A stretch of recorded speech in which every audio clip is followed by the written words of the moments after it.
Samsung inspired refrigerators. ప్రగతికి మూలం పురుషుడు.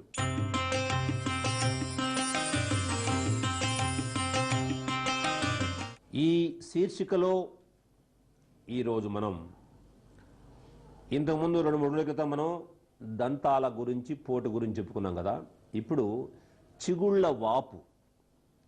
మనం దంతధావనం కోసం మన సాంప్రదాయ విధానాల ప్రకారం పళ్ళపొళ్ళు పుల్లలు వాడకుండా చాలా సులభంగా హాయిగా ఉంటుంది కదా అని విదేశీ రసాయనాలతో తయారు చేసినటువంటి పదార్థాలను దంతధావనానికి వాడుతూ దంతాలలో చిగుళ్లలో రోగాలను డబ్బులు పెట్టి కొనుక్కుంటున్నాం.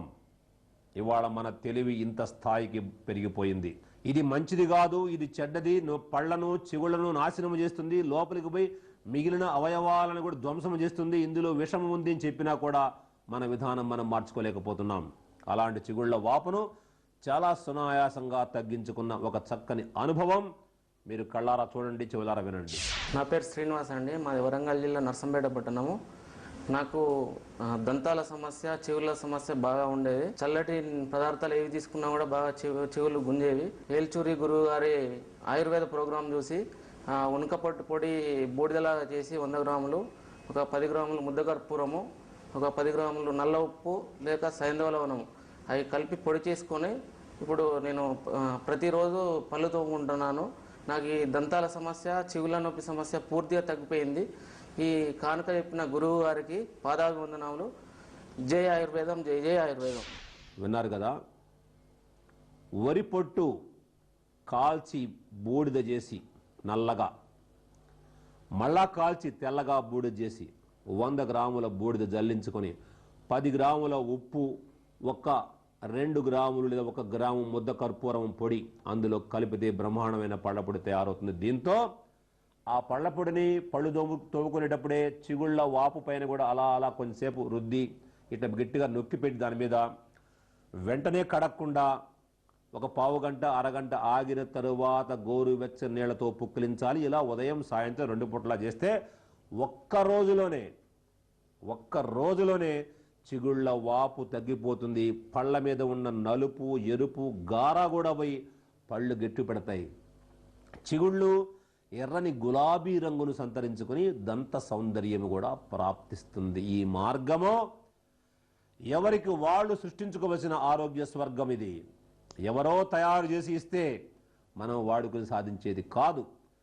మన భోజనం మనం తింటేనే మన పొట్ట ఎలా నిండుతుందో మనకు కావలసిన పదార్థాలను మనమే స్వయం కృషితో తయారు చేసుకొని వాడుకోవడం ద్వారా ఈ చిగుళ్ళ వాపులను, దంత సూలలను పోగొట్టుకొని ఈ దంత సౌందర్యాన్ని పొందాలని మా ప్రియమైన బిడ్డలకు సూచిస్తూ, ఇప్పుడు మనం ఇంతకుముందు ఆమోదం చెట్టుతో ఒక ఉపయోగం చెప్పుకున్నాం కదా, ఇప్పుడు మరొక బ్రహ్మాండమైన యోగం చెప్పుకుందాం. చూడండి, ఇది ఆముదపు వేరు. ఇది ఇక ఇందులో ఎంత శక్తి ఉంది అనేది ఎవడు పరమాత్ముడు కూడా చెప్పలేడేమో, ఎందుకంటే ఆయనే సృజించాడు దీన్ని. ఆశాంతము ముదము అనగా సంతోషమును కలిగించేటువంటి చెట్టు ఆముదము చెట్టు. ఈ భారత జాతి ఇన్నిసార్లు స్వర్ణ యుగాలను ఆవిష్కరించడంలోనూ ఇంత మహోన్నతమైనటువంటి చరిత్రను సాధించడంలో కూడా ఆముదము చెట్టు ప్రధాన పాత్ర వహించి ఉన్నది. ఎంత విషాన్నైనా, ఎంత చెడు పదార్థాన్నైనా నాశనము చేసి మళ్ళా ఆ అవయవానికి ప్రాణం పోసే శక్తి ఇందులో ఉంది. ఈ వేళ్ళు 1 కేజీ తీసుకోండి, నలగొట్టి గిన్నెలో వేయండి, 4 కేజీలు నీళ్లు పోయండి. కేజీ వేళ్ళు, 4 కేజీల నీళ్లు, 1 కేజీ కషాయం మిగిలినట్టు మరగబెట్టండి, వడపోయండి. ఈ కేజీ ఆముదపు వేళ్ల కషాయంలో ఆ కేజీ సమానముగా వంట ఆముదం కలిపి బాగా కలదిప్పి పొయ్యి మీద పెట్టండి. ఈ వేళ్ల కషాయం అంతా ఆముదములో కలిసిపోయి ఆముదము మాత్రమే మిగిలిన తరువాత దించి వడపోసి ఈ కేజీ ఆముదములో 50 గ్రాములు ముద్ద కర్పూరం పొడి చేసి అందులో బాగా చల్లి మూత పెట్టండి, కలిపేసి. కరిగిపోతుంది, నిల్వ చేసుకోండి. ఎంత భయంకరమైన నొప్పులు, అది మోకాళ్ళ, నడుముల, మెడల, ఛాతీన లేదా పొత్తికడుప, తుంటె, మోకాళ్ళ, చీలమండల, ఎక్కడ నొప్పి కానీ ఈ ఆముదాన్ని తీసుకొని కొంచెం గోరువెచ్చగా వేడి చేసి బాగా అక్కడ మర్దన చేయాలి.